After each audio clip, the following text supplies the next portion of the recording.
Merry Christmas, Happy New Year, season's greetings. This is the part of the program where I do ask everybody to silence their cell phones now. Those of you who are new to us, if you'd like to get emails of our upcoming programs, there is not a box out there. But if you just give us your email at the end of the program, we can add you to the mailing list, and we send out weekly announcements of all of our upcoming programs. All right, a few announcements before we get started. Next week at Lunch with Books, December 28th at noon, Eli Landy will be with us. He's a pianist and a really talented musician. He'll be playing some lesser known West Virginia anthems for us, including one that he's written himself, to prepare us for the first Lunch with Books of 2022. That's Tuesday, January 4th. We'll have with us WVU English professor, Dr. Sarah Morris, and the troubadour, Bob Gaudio. They'll take on one of the most famous West Virginia anthems ever, John Denver's iconic Take Me Home on Country Roads, which turned 50 years old this year. A reminder that that the next People's University is tonight. That's tonight, Tuesday, December 21st at 7 p.m. Dr. Hal Gorby will be with us. He'll be talking about the second Red Scare. That's 7 p.m. right here in the auditorium. We'll also be broadcasting on YouTube and Facebook. And he'll be talking about McCarthyism and paranoia. I'm sorry about the microphone. We usually have them loud enough, and today that's way too loud. But he'll be talking about the Red Menace on the home front. That's tonight at 7 p.m., Tuesday, December 22nd. The next week we go back to Thursdays for People's University. So next week, People's University will be Thursday night, December 30th. It'll be Class 5, Dr. Capel returns. We'll be talking about more bombs, bigger bombs, and better bombs. Anybody want to take a guess at what that lecture is about? But it'll also be about acronyms. So if you want to find out what SID, AMB, SALT, MAV, and others acronyms stand for, come to that program, and you'll learn about bombs and acronyms. All right, today's guest is Don Feenerty, says he does not need an introduction. He's introduced by his musical friends, Faire, who will be playing traditional holiday music in their old-time style. Please welcome the person everybody knows, Don Feenerty. You know, I think it's just wonderful that she tells you all the great things that's going to come after you suffer through me, so I apologize. Welcome everybody to the High County Public Library's Lunch with Books. I am Don Feenerty, and this is Simple Life Christmas. Some of you were here last year for Simple Life Christmas. Actually not here, we were online, but we were still there. And that's where we talked about a Foxfire Christmas. We talked about the Foxfire book series. So many of us remember that. That is a series of books that actually affected so many people, changed so many people's lives throughout the country. It certainly was a major influence in my life, and I was really glad to be able to share that with you. This year, we're going to talk about Simple Life gifts. I was trying to figure out what to do, and at first it was going to be, well, I'll talk about another book, but you get that all the time. So I thought I'd just talk about anything, and hopefully I don't bore you too much. So I'm going to talk about what I call a simple life. And those of you who know me are probably familiar to a certain extent with the Simple Life posts I put on social media. So on Facebook, every so often, I post things about my daily life that it's not that I think these things are so wonderful, because they're not. They're actually very common, very simple things. But they are so far from the norm for everybody else that I find that people tend to find them interesting, which kind of blows my mind, because these are things that not too long ago nobody wanted to do, and even now most people don't want to do them. My wife and I actually find that these are the things that give us the most satisfaction. We call it the simple life because these are all simple things that used to be so common that everybody did it. Everybody knew these things. They were simple. But now we're bombarded with so much technology. There's so much coming our way that we have gotten away from these things. And we expect to be entertained constantly and to just slow down and enjoy what you have that's very foreign. Now, people who know I talk about simple life all the time. It's not like it's all the time. But, you know. People who know I do that often have asked me if it is a religious lifestyle. Come on. No, it is not a religious lifestyle. Though the tenets of a simple life can be pretty much found in any of the major known religions that are out there. And that is basically be content with such as you have. So the simple life is a whole lot, the simple life is not a whole lot about getting everything you want. And it is a whole lot about appreciating what you have. And when you appreciate what you have, you find that you be happy. You tend to be happy, you end up not wanting a whole lot. And it makes for a very comfortable lifestyle. My wife and I moved onto a farm a little bit more than 20 years ago, and our lives changed. Everything became so much slower, so much more simple, and I really ended up loving it. And I would like to share some of these simple things with you today. Some, I'm calling them all simple gifts. Some are just the gift of knowledge, the gift of information. And one of these simple little things that it's so simple. We all do it. We've all done it. We all know about it. But we've gotten so far away from it that we need technology to help us.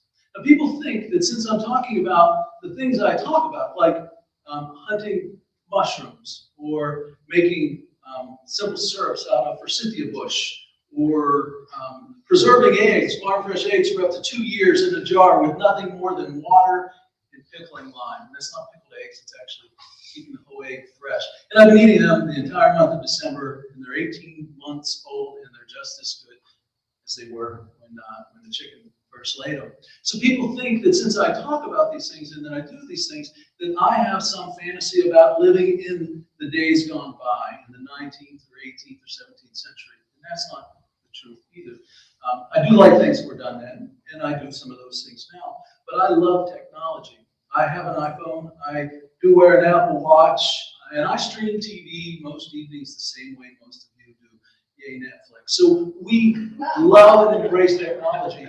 And people ask me, where do you learn about these things you do? Well, I like to say the internet machine, because I'm not a digital native. I still don't know how it all works. But Mr. Google or Miss Google has all these things.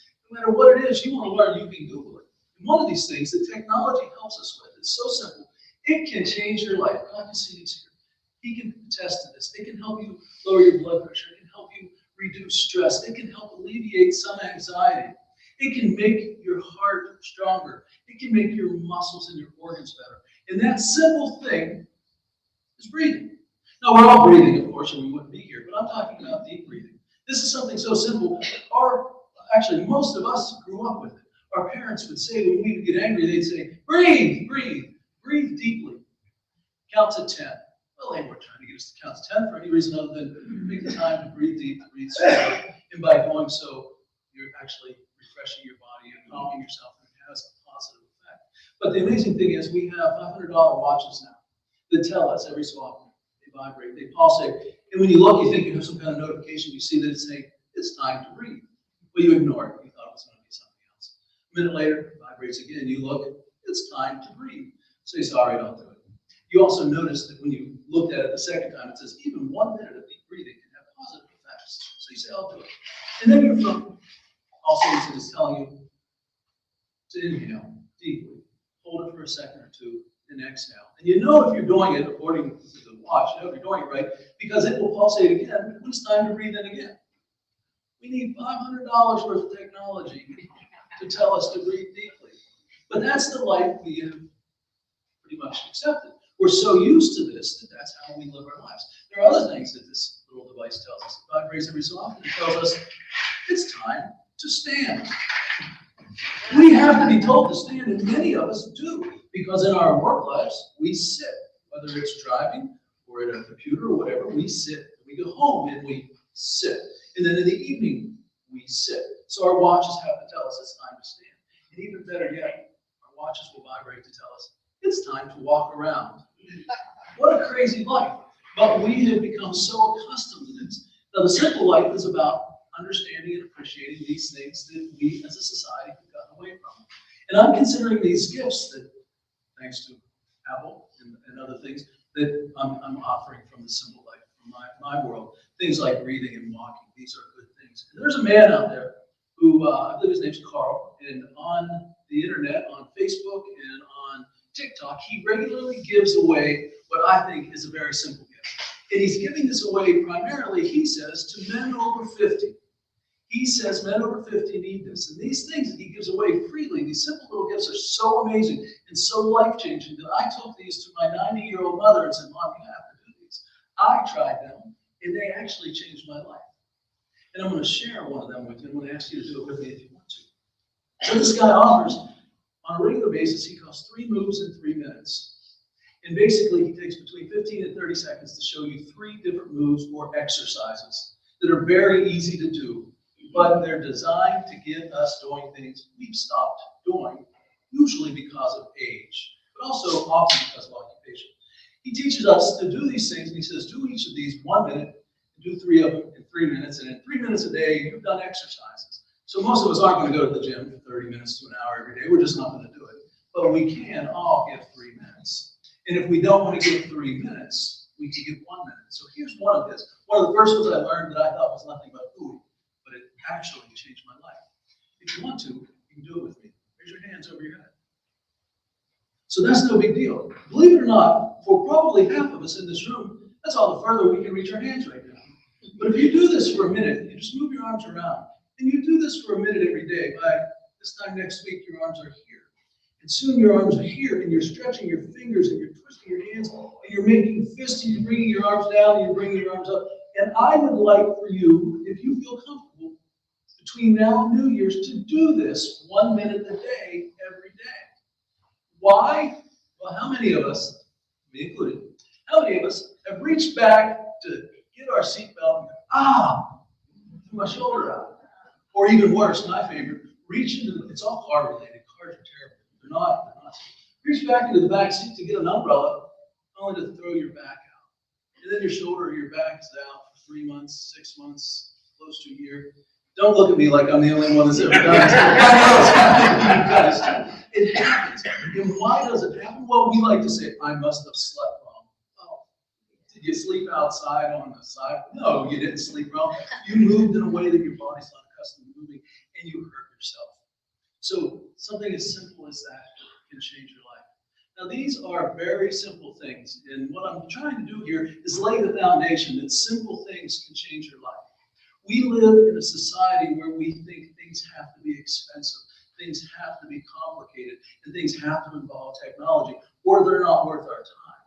And what I'm trying to tell people on a regular basis is it's okay to be a little bit weird. My niece Lindsay always called me Weird Uncle Don. I wear that as a badge of honor because I am weird and I like to lead a very simple life.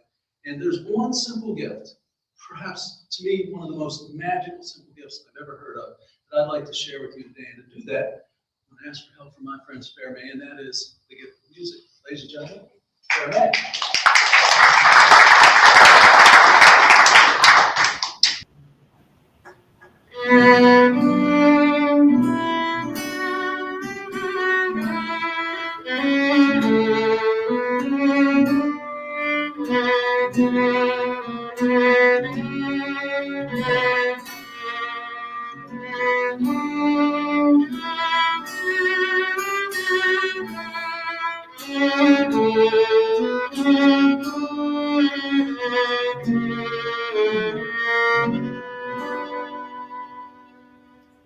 What child is this who lay to rest on Mary's lap is sleeping, whom angels greet with anthems sweet, while shepherds watch are keeping.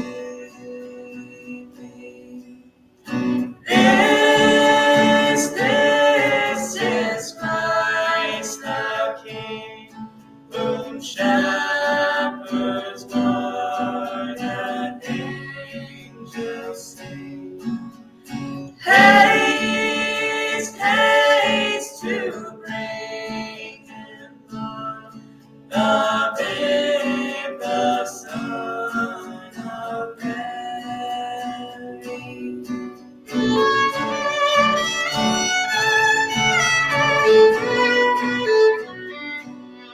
So bring him incense, gold, and myrrh. Come, peasant king, to honor the King of Kings. Salvation brings. Let loving hearts adore him. This is Christ the King, whom shall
had to do it watching these kids grow up. I want to say something publicly about this young woman.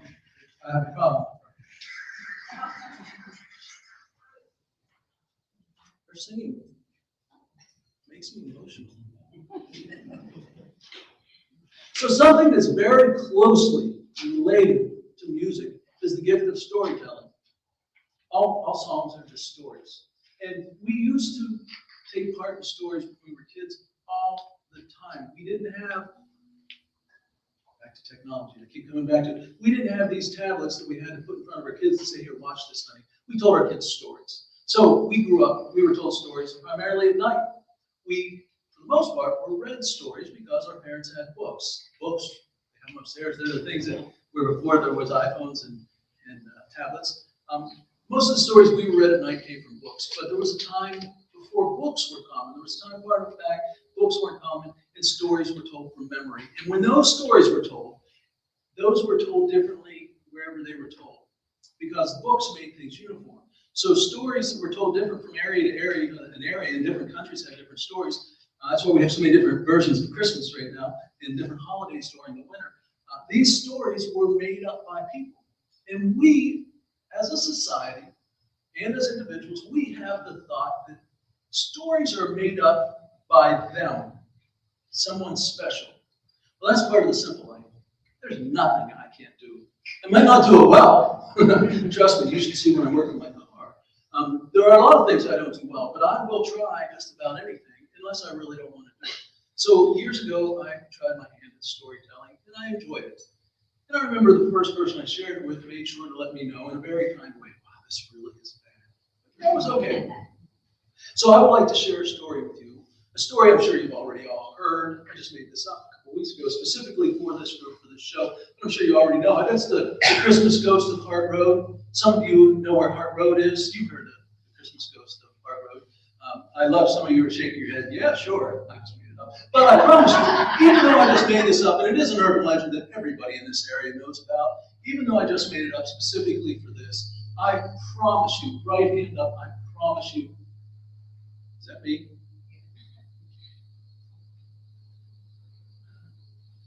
I thought it could be. I'm always willing to accept it is. I promise you, everything in this story is 100% factual. It is all true, except for the parts that aren't. And that's because when I make a story, the way I like to do it is usually driving or in the shower. I just start saying it over and over in my head, sometimes out loud. You should see my wife. She doesn't know what to think of me. But I just make the story up as I go along. And I try to put a little bit of truth in every story. It makes it a lot easier to remember. If I want to remember it years down the road, I remember that truthful part that's able to come. So there is truth in this. But I also like to put in a whole lot of fiction. And for me, I think it's up to you, the listener, the recipient of the story, to decide what you want to accept as true and what you want to accept as false. Now this story, since we're being truthful, this story is 70 years old. It actually started 70 years ago, almost 70 years ago to the day. You see, it was Christmas Eve, 1951. Some of us remember that day. Christmas Eve, 1951. And my buddy Shaw was just finishing up working on the farm. You see, he lived with his parents on the family farm, and this was, a tough time in our society. This was a time his family went through the Great Depression and the tail end of it. They went through World War II, and they didn't know a lot of plenty, but they lived on the farm, and they had a good life. Now, my buddy Shaw, his farm was on the ridge, one ridge over from where my farm is today. I live on Jones Road. Shaw lived on Hart Road. There was a ridge in between, a ridge that was nothing but two little ravine sides with a peak on top, so flat you couldn't even build a house on top of it. Barely built a house on top of it. And Shaw grew up on that farm, and on this particular day, Christmas Eve, 1951, he said it was very, very unseasonably warm, sort of like it is now. And he said it was so warm that he spent most of that day outside working with his shirt sleeves rolled up. He said he did all of his chores, including cutting up firewood for the kitchen stove. They still use the wood stove to cook with. They had electricity. It's 1951. They weren't living in the dark ages, but electricity didn't go everywhere back then. This was rural Belmont County, not far from here. So it was a little bit different. But he said he cut up the firewood in his shirt sleeve rolled up. It was that warm. His mom put out laundry that day, and he said she didn't wear a jacket or even a sweater. And this was the end of the day, and he was just getting all cleaned up, and he told his mom he was going to town because he had not yet got his mom or his dad or or any of his siblings anything for Christmas, and he wanted to do that. Now, in past years, he would just make something, but this year he had to have a little bit of money, so he thought he was going to go and buy it. Now, the reason he had money is because he did what most of the other farm kids in that area did. When they were done with their chores, which they didn't get paid for, they would go over to Old Man Finney's farm. You remember Old Man Finney? Old Man Finney, most of us know because he had the best grape vineyard in the entire area. Old Man Finney just was known for his grapes. Old Man Finney bought this piece of land, this ravine, this peak with no real soil on the top. He bought this and called it a farm back in 1901. He bought it for so cheap because nobody wanted it. It was just all rocks. But Old Man Finney grew up in Ireland, where he and his family farmed rocky soil just like that, so it wasn't a problem for him. On one side of this ravine, the one that faced north, next to Hart Road, where Shaw lived, he raised grapes. He put in a vineyard, and he had champagne grapes, and he had wine grapes, and he had grapes for juice, he had grapes for jellies. He raised grapes just as table grapes, which were almost unheard of back then.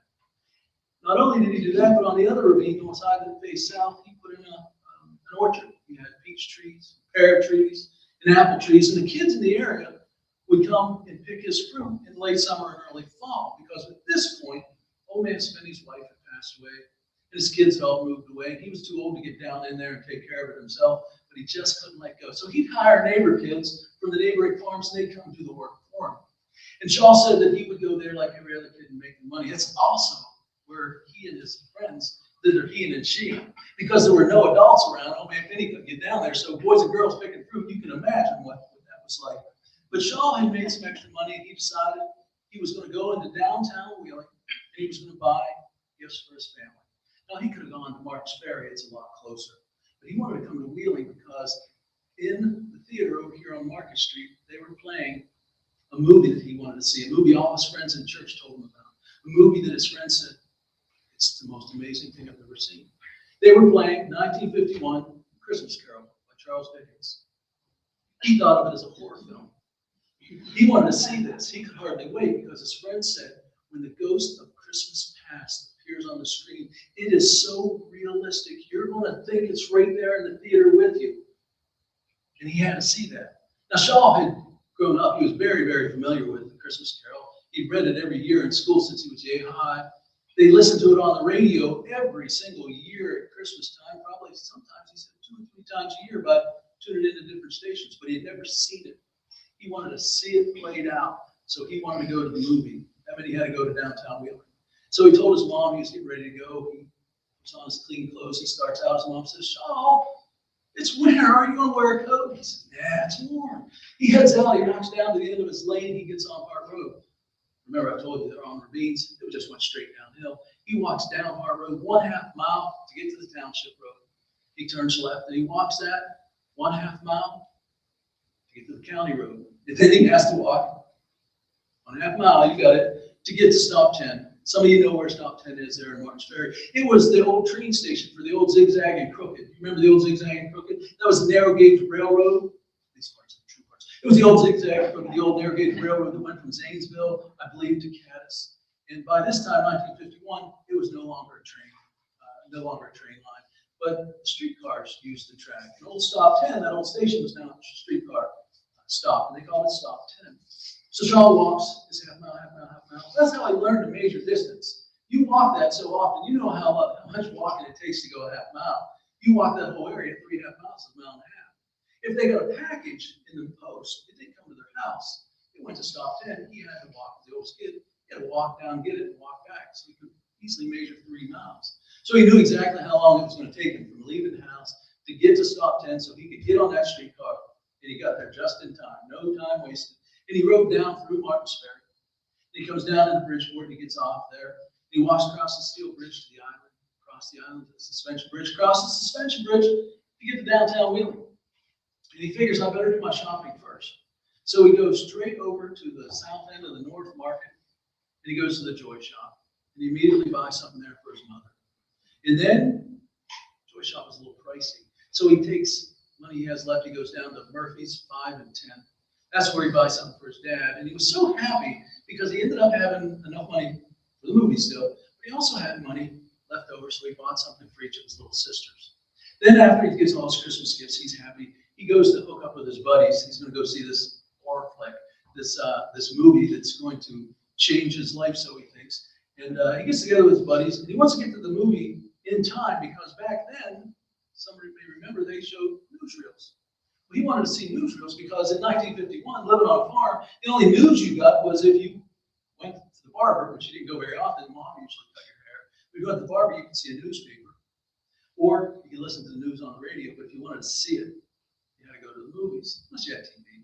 But Shaw wanted to see the newsreels because he was obsessed with reclamation happening in Europe after World War II. He wanted to see what was being done, the buildings that were being rebuilt. He was so anxious. And if truth be told, Shaw, even though he was getting up there, he still liked cartoons, and they also showed cartoons around the same time before the movie. So they get there half hour early, they watch Shaw, and suddenly the movie starts. Shaw told me, you got to understand, back then, what you saw in the movies, you had a tendency to think was real. It's not quite like it is today. You had a tendency to believe what you saw because you just spent 30 minutes watching a newsreel that was truthful, or as truthful as the propaganda the day made it. But he said you just believed it. So he started watching this, and he said it's like watching old friends. He knew the story so well, but somehow he wasn't prepared for the ghost of Christmas past. And he said his friends were right. They didn't tease him at all. They were right. When that ghost appeared, he said, you felt it. He said you heard a collective sigh in the cinema, and everybody sunk down in the chairs a little bit. Same thing happened with the ghost of Christmas future and the ghost of Christmas present. So it was terrifying. And he remembered that when that movie ended, there were a couple things that bothered him. One, that the movie ended, he thought it would have been nice to go on a little bit longer. And the other, it bothered him that he got so upset with those ghosts that he thought they were that realistic. But it's over, time to go. He and his buddies go to a soda shop right down the street. They got ice cream floats. They got peppermint ice cream floats because that's what was the special for Christmas. So they all had the peppermint floats. He looks up, he sees the clock. He goes, oh my, I gotta go. If I don't go now, it's Christmas Eve. Christmas Eve, the streetcar is going to be done running. I'm not going to catch it. I'm going to have to walk an extra 6 miles to get there, and I don't want to do that. So he goes as quick as he can. He crosses the suspension bridge, the island, steel bridge. He gets to Bridgeport. He's there just in time again. He gets on the streetcar. He's riding up the stop 10. Just time on the streetcar. He's just thinking about that movie. It was fascinating to him. He was thinking how lucky he was that he got to see that. And then somebody says, stop 10. So he realizes, he snaps out of it, he gets out. He gets off the streetcar, half mile, county road, turns right, half mile, township road, turns right. He starts up Hart Road. I told you Hart Road's straight up and down in the middle of a ravine. 40,000 years of erosion have washed all the soil off. There's water down in the bottoms of these ravines. He starts walking up the hill, and he says, first thing he noticed was the temperature seemed to drop about 30 degrees from where it was when he left home that day. And he's suddenly cold, and he starts to shiver, and he pulls his collar up, and he's walking up the hill. And then he notices that the fog had set in on Hart Road from the ravine, and he said he could barely see his hand in front of his face. But it didn't really matter. He had walked this road so many hundreds of times, he could do it with his eyes closed. So he just walks on. He's almost to his lane. Then he hears something. Now, he'd walked this road so many times, he knew every smell, every sight, every sound. Any country kid knows the road. He heard something that did not belong there. And it startled him a little bit. But he's a big boy. He's not afraid of anything. And he can't imagine anybody's out there, so he keeps walking. He hears it again. So he cocks his head to the side. He turns his left ear toward where the sound came from. He does that because Shaw, being the oldest one on the farm, he was the one who drove the tractor. And the muffler on that old tractor was on the right-hand side, so he was a little hard hearing to this side. You can relate to that. So he cocks his head and he listens.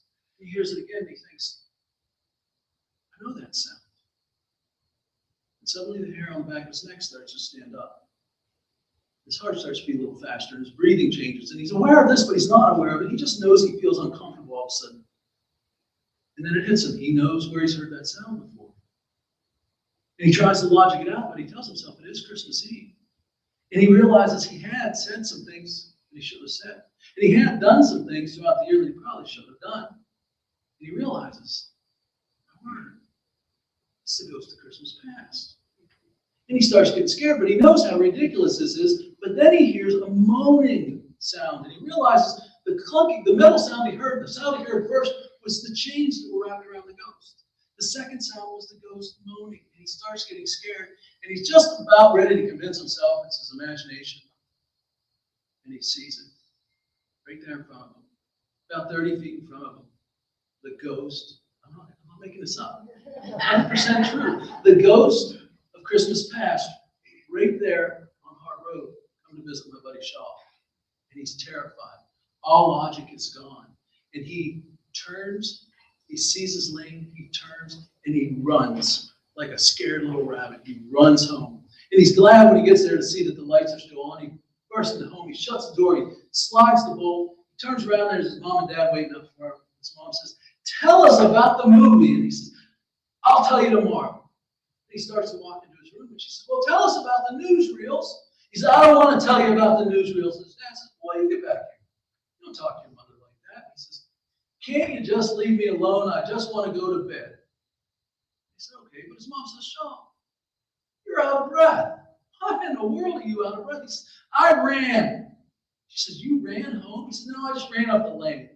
And she said, "Well, why in the world would you do that?" "Well, he's not going to be ridiculed." He says, "I just wanted to get home and get to bed."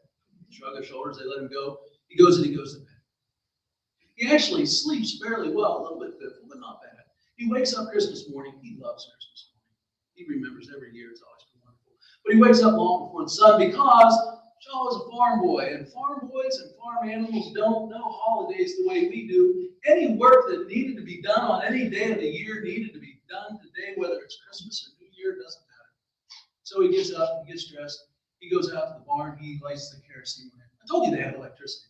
I mean, they're not cavemen. He just didn't have it in the barn yet. That cost more money. So he lit the kerosene lamp because the first thing he does every day, since he was a small child, was go out and put feed down for the family cow and milk her and take the milk in for his mother. That's his first chore every day. And that's very important because his family depended on that cow. That's where they got their milk, their cream, their butter, their cheese. We don't think much about it these days, but that family cow was very valuable to Shaw and his family. So he puts some hay down, he has the lamp lit, he goes out to the pen to get the cow, and she's gone. And he looks over, and the rails, the poles that he used to slide to keep the cow in were knocked down. He knows he set it up before he left. She was in there, but she's out. He doesn't really worry too much about it. He starts calling her. She doesn't call back. In the past, anytime he called the cow would immediately call back. He knew where she was. She'd come to him. She doesn't call. She doesn't come back. So he thinks, "Oh, great."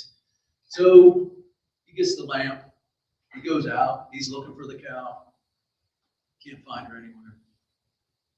And he hears that sound again, that metal clunking together. He thinks, no. There's no such thing as ghosts. And besides, it's Christmas Day. Ghosts don't come out in the day. And then he hears it moaning. He swallows hard. His heart's beating fast again. He's getting scared. And then he sees the ghost of Christmas past again. And he's terrified. And he's just about ready to turn and run. Forget about the family cow. Just about ready to turn and bolt. Suddenly the ghost starts coming toward him. Lumbering from side to side, hovering above the ground. And all of a sudden, this great calm, this great Christmas calm comes over Shaw. And he realizes how silly he'd been. And he walks up to that ghost and he reaches out, takes the bed sheet off the cow's head, leads the cow back, feeds her, milks her, hangs the bed linen back up on the laundry. See, back then, you didn't just put laundry out on the line to dry. You put laundry out if it needed to air out. You don't wash that bedspread all the time. Sometimes you just air it out. Cow got loose, walked through the laundry, and got it. He decides he's going in. He's never going to tell a soul about that ghost because he doesn't want to be the butt of every joke. 70 years later, he told me, and now I'm telling you. But that's not the end of it. Because Shaw never told anybody until 70 years later when he told me, and I only just told you. It would not be the urban legend that it is today. The urban legend, all of you know, the ghost, the Christmas ghost of Hart Road. I mean, it's been in the newspaper. It's so common. But there are other people who lived down Hart Road who went to church on Christmas Eve. The folks who went to the Presbyterian church went around 6:30, 7 o'clock. They drove down off the hill. Didn't see anything, but on the way back, their kids saw the ghost. Parents didn't believe them. A little bit further out the road was a family that went to St. John's, the Catholic church there in Faire. They went down to midnight mass. They all saw the Christmas ghost. They didn't stop, but they all saw it. And sure enough, they tell friends in church, they tell friends at work, they tell friends at school, they tell them all about the ghost, Christmas ghost on Hart Road. And soon everybody knows the story. And every year when Christmas comes around, they all tell the story. And my buddy Shaw for 70 years would just snicker at him thinking, it was a cow. But he never told a soul. And what I'm telling you today is things aren't always as they seem. And sometimes it's the simple things in life that have the most meaning. So once again, we have a very simple gift. This time, since you're also scared from that ghost story, we're going to play a Christmas polka. Faire man.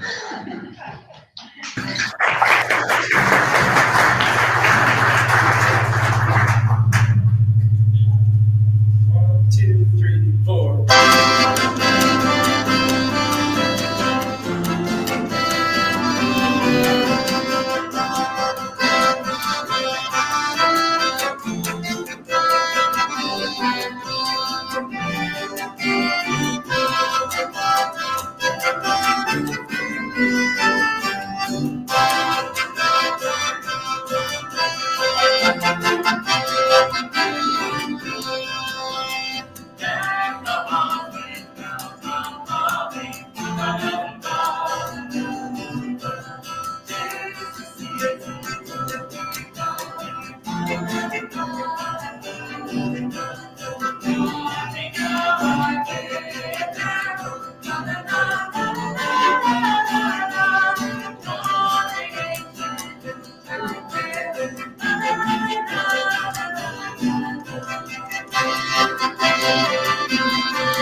They asked me what I wanted to play. I said, you got to play a polka. I remember when Zach Gordon first got his first accordion, and I think his mom and his dad were like,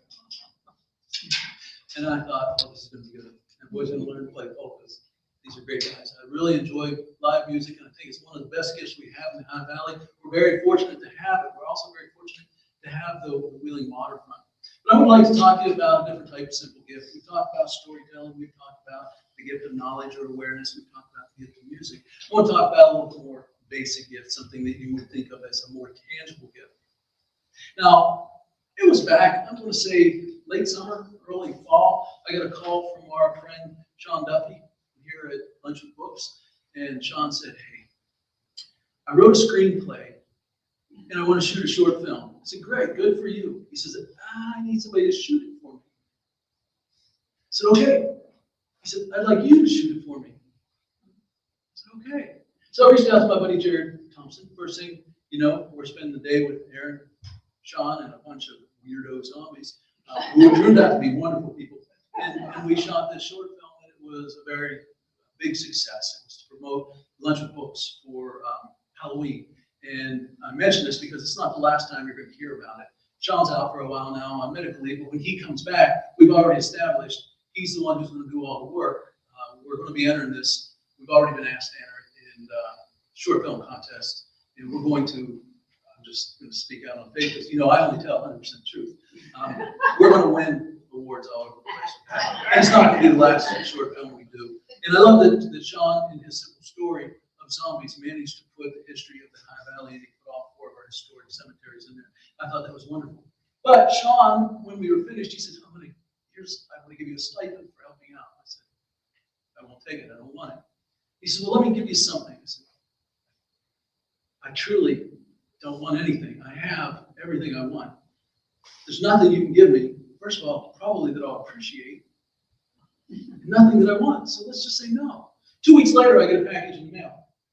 Sean Duffy, I come from the library. And I thought, oh, great. So I opened it, thinking, what kind of terrible gift did he give me?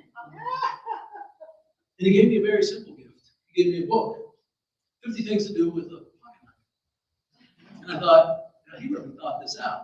He knows I like pocket knives. He knows I like to make things. That's part of my symbol life. So I started going through this, and right away I saw all kinds of things I wanted to make. So I'm putting a bookmark in. He also gave me a bookmark plug for the library. And I'm going through, and I mark something, and then I notice there's something else still in the bag. And I pull it out, and it's a pocket knife. You'll appreciate this. Not just any pocket knife, but a quality French-made pocket knife. And usually people use this for culinary purposes. It's a wonderful picnic knife. I've already abused it to pieces. You can see the scars all over it. Because the first thing I did was I thought, I'm going to fix his wagon. I'm going to make him something. So I went out to my wood collection, because any great craftsperson has a wood collection. Now you would think my wood collection would be nice stacks of oak and walnut and cherry lumber. No, I had a little bit different thought in mind, because I'm kind of a simple kind of person. I went out to my wood pile. Not just any part of my wood pile. I went out to a very specific part of my wood pile, because we burn wood on the farm. I went out to a part of my wood pile that was stacked in 2008. I remember 2008. It's when everything crashed, and I started thinking for the first time, I'm going to depend on firewood to keep my house warm, because all of a sudden all my stocks and money is gone. It just disappeared overnight. So a couple cherry trees fell that year. I cut it up, I split it, I stacked it. And I put so much, there was no work. I was a commercial photographer. There was no work to do for like a year. So I put a lot of firewood away. Ends up, this cherry wood now is 10 years dry. Sounds like an AA meeting. 10 years dry. And as being 10 years dry, most people like to carve wet wood. I don't, because then it's going to shrink and crack and split. I went out and I got this piece, knowing it would be nice to carve. And I took my axe and I split off a little piece of it. This is firewood. I throw this in my fire and my furnace to burn. Most people don't think of it as craft wood, but when you live a very simple life, you think, what can I do with that?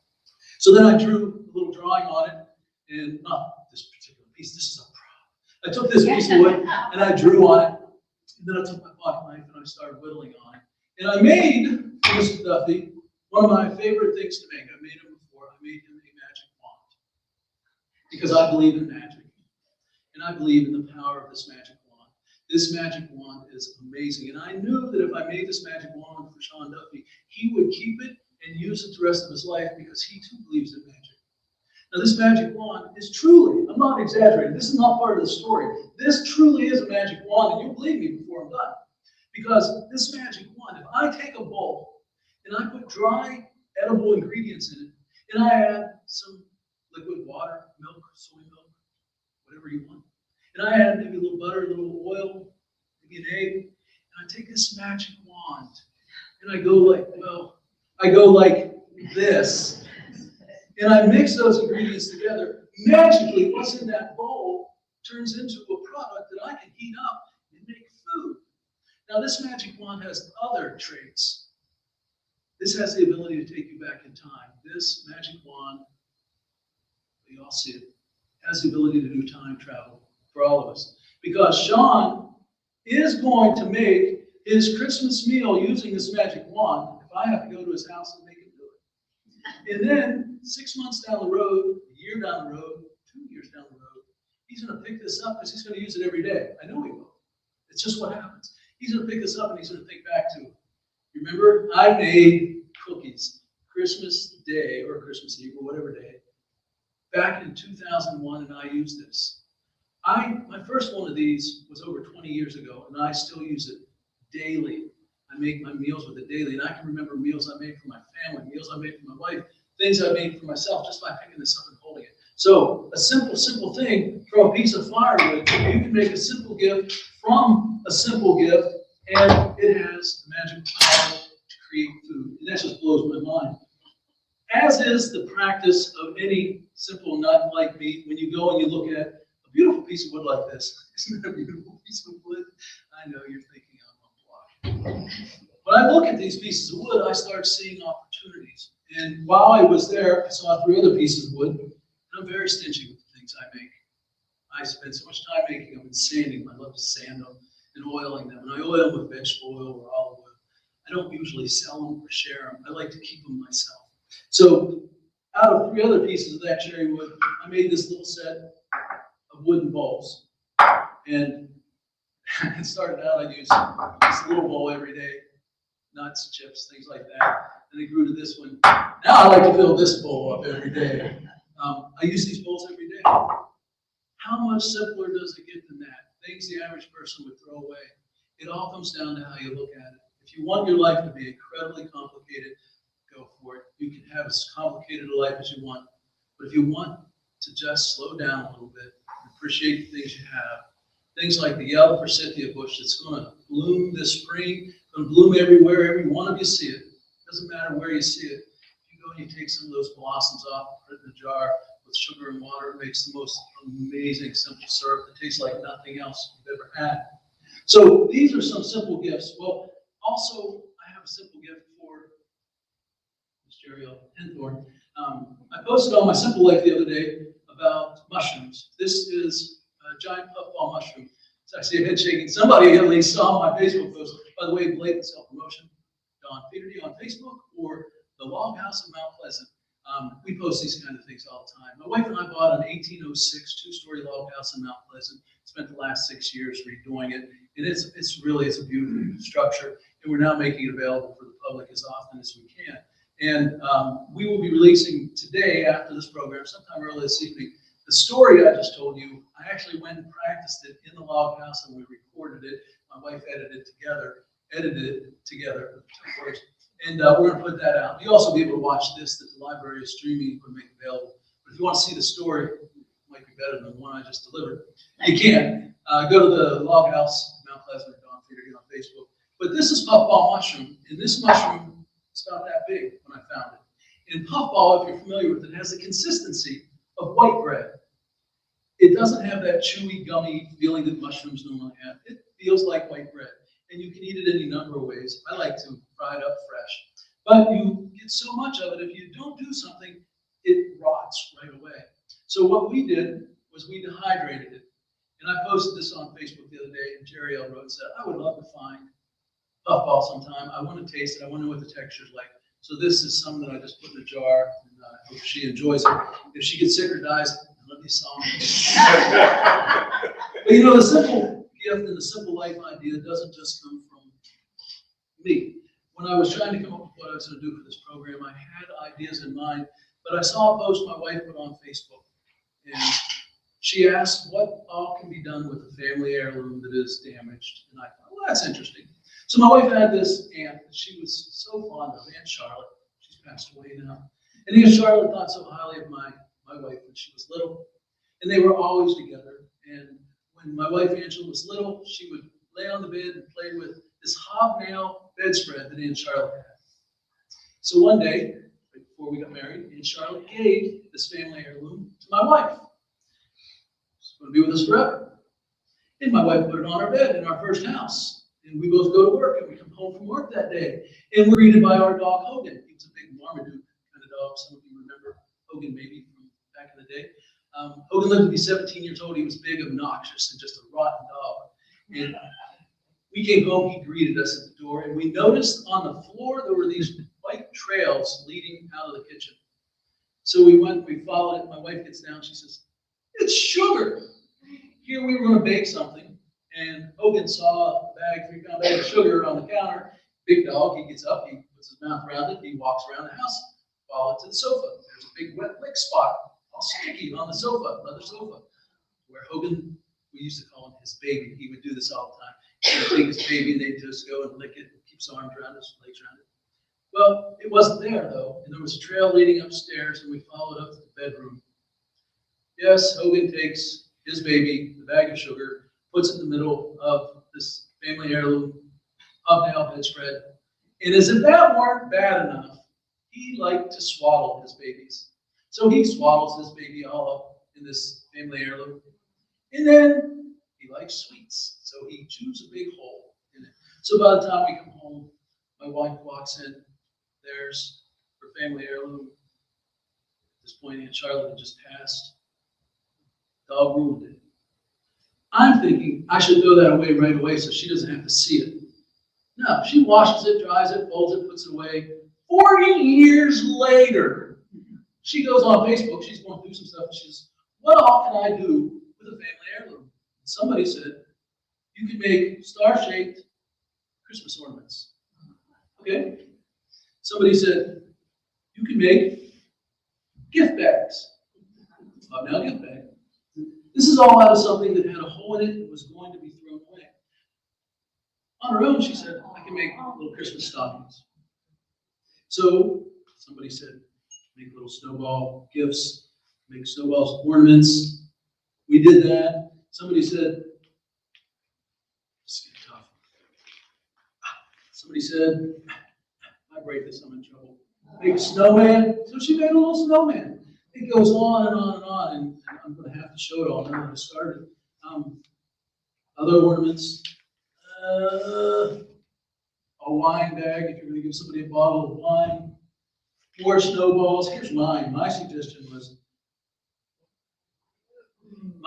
make pillows. So she made pillows, and people just kept sending all kinds of things. Somebody said make garlands, so here's all kinds of Christmas garlands stretched out.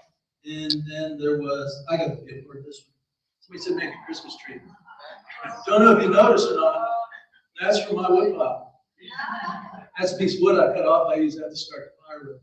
So these are all things that when you reuse, repurpose, repair, instead of throwing it away and buying new because you live a simple life, you don't want to throw it away and buy new. You find that something as simple as taking an old heirloom and making all these wonderful items out of it makes you feel good inside. Now I have one more very special gift. This one is the gift that we gave you last year, and I promised as long as I could, I wanted to give this gift every year. I'm going to go cry like a baby.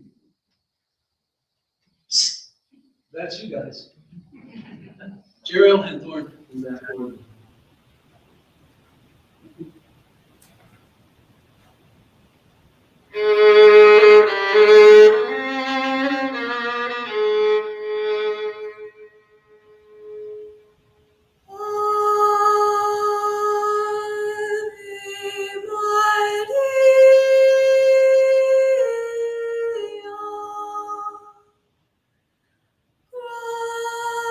Gracia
I don't know a better way to end it.